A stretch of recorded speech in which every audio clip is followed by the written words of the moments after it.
Welcome back, folks. So it's been a couple days since my last video. I do apologize for that, but I've been out elk scouting. I warned you guys this might happen. So over the next couple weeks, there's going to be some interruptions where you don't see a video for a couple days at a time. And this was one of those times. But we're back now, and I can't think of any better way to get back into things than with the 6th video in our Mk262 cloning series. We've covered quite a bit of ground in this series, but we've got a whole lot more to go. If you're new, I would suggest going back and at least watching the first video where we talked about powders, and we took our Black Hills factory ammunition and tore it apart and inspected the components and all of that junk. Without that background, some of what's going on might not make a whole lot of sense. So back in that video, we talked about powders, and I picked out a group of powders that I thought were going to be our best bet to match the velocity of our Black Hills factory ammunition, which our velocity tests with it so far, they're in that 2750 to 2760 range out of my gun usually. So that's kind of our velocity goal with these. And one of those powders was Hodgdon BL-C 2. The burn rate seems just about right to me. I think we should probably be able to get that velocity. Now, a lot of people in the comments section are suggesting that I try Ramshot TAC. They say lots of people use it for cloning Mk262. Same thing with 8208 XBR. Back in video 1, I kind of gave my reasoning for thinking that, these might not be the perfect options, but I want to go ahead and test them anyway because you all want to see them, and I'm curious as well. So today, that's what I want to do. I want to test both Hodgdon BL-C 2 and Ramshot TAC. These are both ball powders, which is what we found inside of the Black Hills factory ammo. So it should be a good test. So over the last couple of videos, we've been testing with both the 77 grain Sierra Match King with Candelure and also the 77 grain Nosler Custom Competition with Candelure. So in the last 2 videos, both of these bullets have shot almost identically as far as accuracy goes. The Nosler is a slightly shorter bullet, doesn't protrude into the case quite as much, so we're seeing just a little bit less velocity with the Nosler. If we seated it a little bit deeper, maybe we'd pick that up. But we're sticking with the overall length that we got from the Black Hills factory ammo. So, whatever, you get what I'm saying. Both bullets are shooting awesome.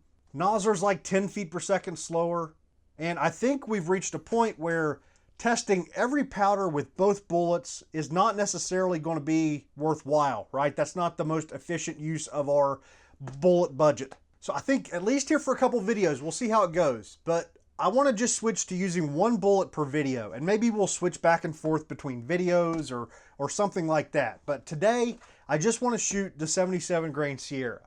So that way, instead of covering 2 bullets and 1 powder, we're going to cover one bullet and 2 powders. We've got a lot of powders to get to, so I think this is going to make us more efficient. If we happen to find a powder that shoots particularly good or bad with 1 bullet, maybe we'll try it in the other, as a verification as we go along. Whatever. We'll cross that bridge when we get to it. On the primer side of things, we initially were using the CCI number 41 primers. But as we deconstructed our Black Hills ammo, it was looking like they might actually be Remington 7.5 primers. So the last video and also today, we're shooting the Remington 7.5 primer. But I haven't really done a head-to-head test between the 2 primers to see what velocity impact they have or what impact they have on our standard deviation of our velocity. And I want to incorporate a little bit of that here in today's video with the warning that that will be very powder specific. If we find that, the CCI number 41 gives us more velocity than the Remington, the next video where maybe we're testing extruded powders or something, it might be completely reversed. Or one may give better standard deviation in one situation while the other will give better in another.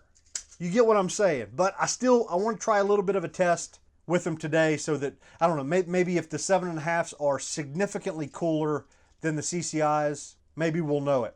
So let's get to load data. Back in video 1, I used quick load mostly to come up with what I thought was going to be a max charge for most of these powders. But BL-C 2, although quick load showed it would give us good velocity, it really seemed to be off on the max charge. Like if I go back to my notes on that, stand by.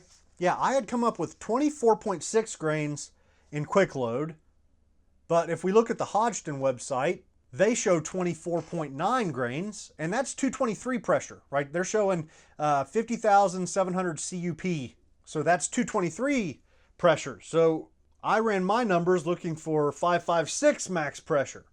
Whatever. I think I missed the mark, and I think we can go higher than that, 24.6 that I initially guesstimated on.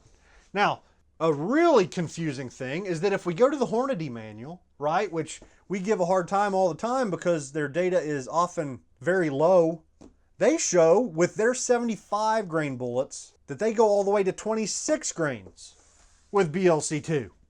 And even over to their 80 grain, which, they're shooting a long overall length, but they'll go all the way up to 25.7. And speaking of overall length, basically all of those load data sources I'm talking about, we're shooting an overall length of 2.260, right? Full magazine length. We found that our Black Hills factory ammo was at about 2.246. So that's the overall length we've been shooting. We're about 15,000 shorter than everybody else, which is going to increase our pressure. So, we're already shooting very hot loads in this series and flirting with that max pressure. So while, I'm trying to be as careful as we can here, I want to go ahead and shoot a little bit higher than we had initially thought for BL-C2. We'll be watching our pressure signs on the brass as we go along. All right, so the actual load data, here we go. We're going to shoot the 77 grain Match King. We're going to shoot 2.246 inches of overall length. We're going to shoot Remington 7.5 primers.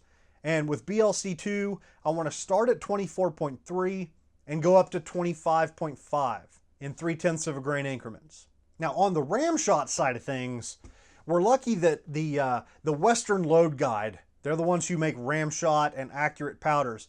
They have 5.56 load data in their load guide, and it's generally pretty darn hot. And they also shoot higher than I had initially predicted for this powder with quick load. So let's go straight off the Western Load Guide. Let's shoot 23.6 as a starting charge up to 24.8 as a max charge. 24.8 is what they show as max in their load guide, so that's what I want to shoot. Now, they were shooting 2.260 inches of overall length. We're 15,000 shorter than that, so we're going to have to watch ourselves. Both of these, we're flirting with the absolute max here, so we're going to keep a really close eye on brass today, no doubt about it. Now, back to what I was mentioning about trying out some CCI 41 primers as well. I want to take our middle load from each powder, 24.9 grains of BL-C2 and 24.2 grains of Ramshot TAC. And we'll just load up an additional 5 rounds with each of those, and we'll do them with CCI number 41 primers. That should work well. Just kind of a preliminary look at, what the differences might be. So on the brass side of things, we've been using this same batch of 100 pieces. The bottom 5 rows are what we used in the first several videos. And last video, we switched up to this top 5 rows because when we switched from CCI to Remington primers, the primer pockets feel loose in these first 5 with the Remington primers. So must be a little bit of diameter difference there with the primers. So we're going to go ahead and shoot these. They've now been fired twice, and that's what we'll be using for our Remington primer loads. And then the CCI 41 verification rounds, I'll be using some of the bottom rows. As you can see, I've already got these guys primed up and ready to go. So I just need to start weighing out powder. All right, so everything's progressing very well. We're on video number 6, so you guys don't need to see every single detail of the reloading, right? We've seen enough of that. If we were going to have problems, we would have had them already. So with both of these powders, we do have a bit of case capacity left over. Our case fill isn't crazy or anything. We're not compressing the snot out of them or anything. A little bit of shakage going on there. You can feel the powder moving just a touch. The top charge of BL-C2 was pretty close to full, but with TAC, we've got a little bit of room.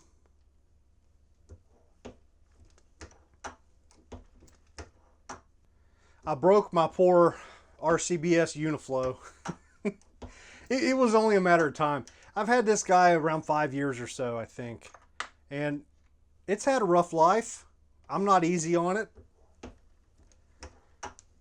Usually when I'm cleaning it out, I remove the whole assembly, flip it upside down. I'm banging it on the counter and stuff, trying to get all the powder out and making sure that it's clean.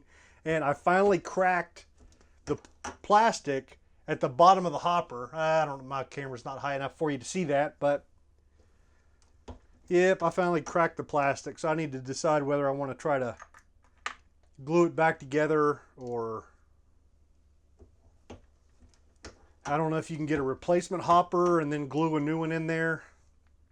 Definitely want to get it fixed because I do love my RCBS Uniflow.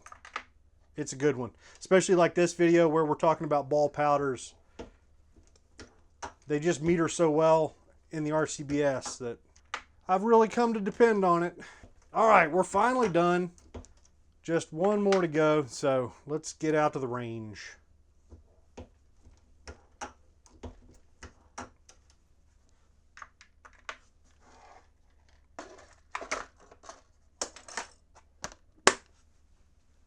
All right, folks, we've got a target at 100 yards. Our gun has an 18-inch white oak armament barrel. The rest of the upper started life as a, budget upper from Palmetto State Armory. We just dropped a new barrel in it. All of the other details about the gun will be down in the description. We are shooting off a bipod and a rear bag. So let's get started. First up is 24.3 grains of BL-C2. The gun is cold, not warmed up or anything. So we haven't really found that it makes a whole lot of difference. So we're just going to jump straight into it. Let's get started.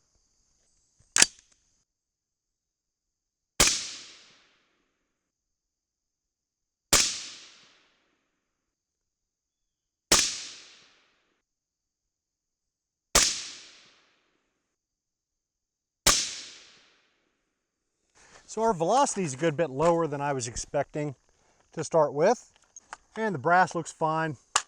Wouldn't expect any different at 2,600 feet per second. Next up, 24.6.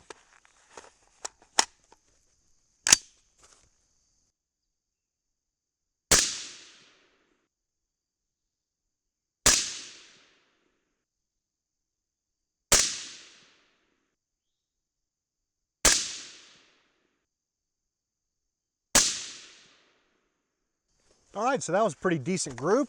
Our standard deviation tightened up a good little bit.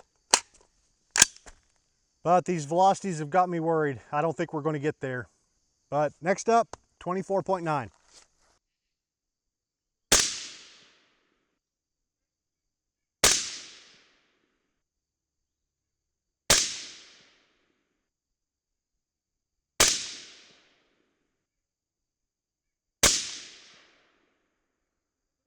All right, that sure opened up the group.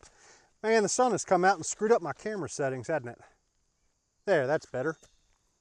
Okay, next I want to switch and shoot our CCI number 41 test group with BL-C2. So the dot right below the last one we shot.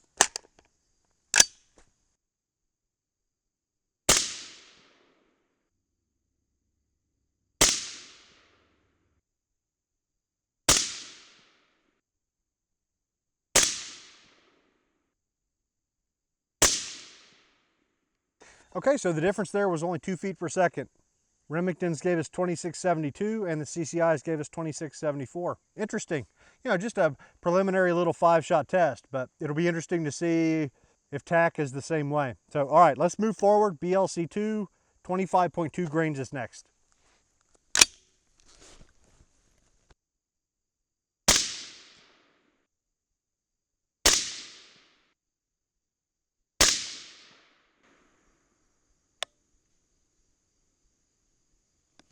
Wow, that went like 2 inches high. Felt like a great shot. All right, let's keep going. Hey, you know what? I better check my suppressor. Make sure it's not coming loose or something, that we didn't get a little baffle strike. Nope, I don't see anything weird going on. So let's just keep going.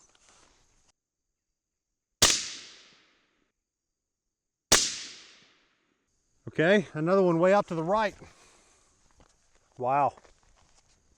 All right, so I went ahead and took the bolt out of the gun, had a look at everything. I took the suppressor all the way off.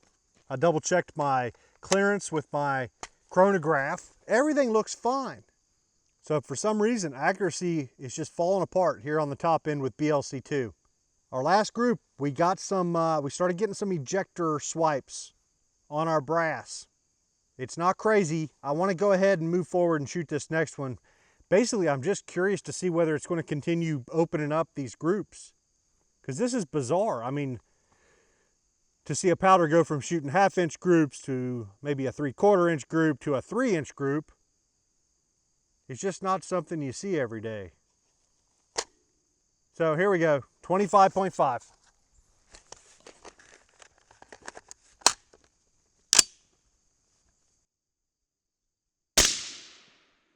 And I forgot to reconnect my chronograph like an idiot. Brass seems mostly okay. See, it still has a pretty decent little ejector swipe. So let's keep going.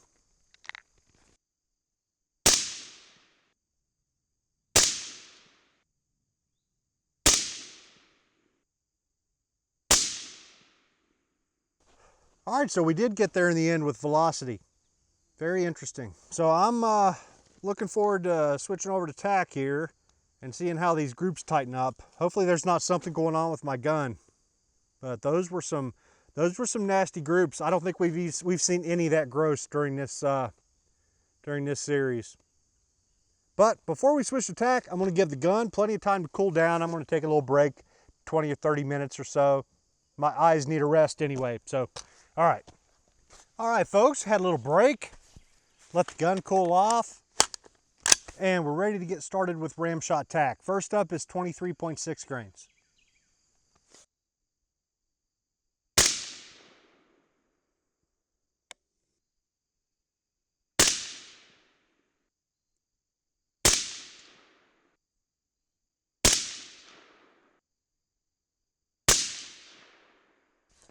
All right, good start all around. No pressure signs, good velocity, good group. So we're moving on, 23.9 grains.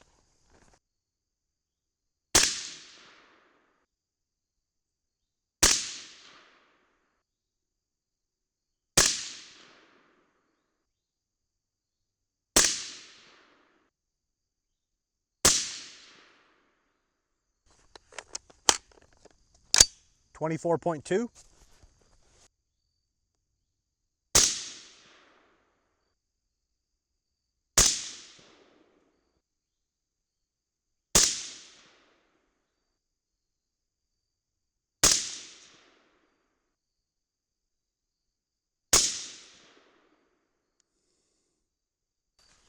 All right, let's switch over to the CCI number 41 primers with 24.2 grains of TAC and see how they compare.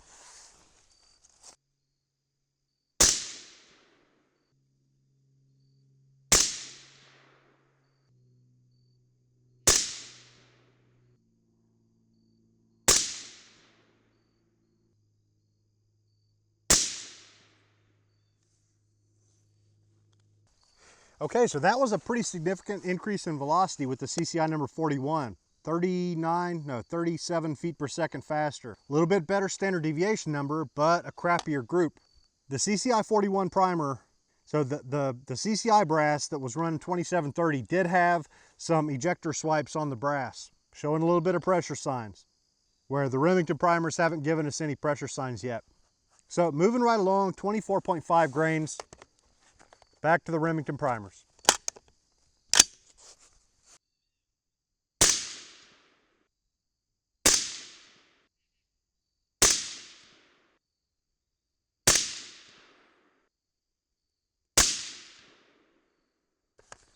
All right, pressure signs still look good. So last up, 24.8 grains.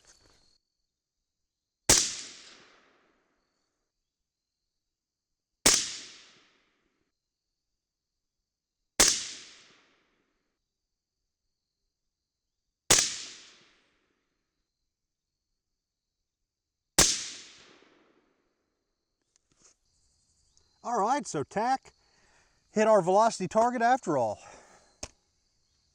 Groups kind of fell apart at the top end a touch though. All right, let's get back to the bench, have a closer look. All right, here is a look at our brass. And unlike some of the recent videos, we actually have something to look at here. So if I can get it out of there, this is our top charge of BL-C2. And we got a couple pretty gnarly ejector smears. There we go, that's a better look. Hopefully you can see that guy right there by the 6 and 16 is, that's a pretty good one. And they all had something to one level or another. There you go, there's another nice little brass smear. That one doesn't seem quite as bad. So yeah, as you can tell, BL-C2, we got a little hotter than I would like. Nothing to freak out too much about, right? I mean, we're still okay. We didn't blow our face off here, but this is more pressure than we saw with our Black Hills factory ammo. So here's one from our max charge of Ramshot TAC. Very, very similar. Same deal. Primers still look okay, right? The primers didn't flatten, but we were definitely getting that ejector swipe, and I think these are the same way. Pretty much all of them have it to one degree or another. That one's not so bad. That one's not so bad. There's another one. So TAC was not quite as bad as BL-C2, but it was still a little bit more than I would like to see. The rest of it was fine. Okay, folks, let's see what we can make of all this crap. BL-C2 started off looking good. 677, just getting warmed up, tightened up to a 557, and then all hell broke loose. This is weird, man. I don't think I've ever shot a string of groups where I shot a 557 and a 3-incher. Like something just snapped right about here. So we did get there as far as velocity goes, and it sure is a good thing that we revised our charge weight, because, you know, originally we were going to shoot somewhere, I forget, hold on. I should look these things up before I hit record. Yep, back in video 1, 24.6 grains is what I thought was going to be about our max charge. That was only 2,600 feet per second. So I'm certainly glad we revised things and shot hotter. But having said that, 24.6 grains, you know, was our last good group. Actually, I guess 24.9 here with the CCI number 41 primer. Wasn't bad at a 7/10 of an inch group. But I'd have to say this is pretty worthless to us, right? This is not going to be a winner for my barrel. Maybe for your barrel, but not for mine. TAC fared a little bit better. Same sort of deal. You know, we started off with, you know, around 6/10 of an inch, and then it just kept tightening up and tightening up. Our best group here was a 514, and then it kind of went to crap here a little bit. And our first sign actually was this, you know, was our CCI number 41 group at 1.07 inches. So just switching the primers almost doubled the size of the group. But this was a good bit hotter, right? We gained 37 feet per second with the CCI 41 with TAC. We gained 2 feet per second with BL-C2. So we still need to investigate that some more, I think. Maybe we'll keep doing this as we go along. We'll load up, you know, just a few rounds to test the CCI 41. But same sort of deal, man. We got up into the high pressure range and it just started spraying them all over the place. Right, we did get there as far as velocity goes. Actually, the last two velocities for both were almost identical, 2763, 2764, and then down here were 2734s. So we pushed it far enough to get, you know, to our target velocity, but we were higher pressure than I'd like to see. I don't want to see those ejector marks. And if we go back to the other accurate powder that we tested, accurate 2520, we did see some ever so slight ejector marks on that brass, but it wasn't nearly as bad as this. These were full-blown swipes or smears or whatever you want to call them.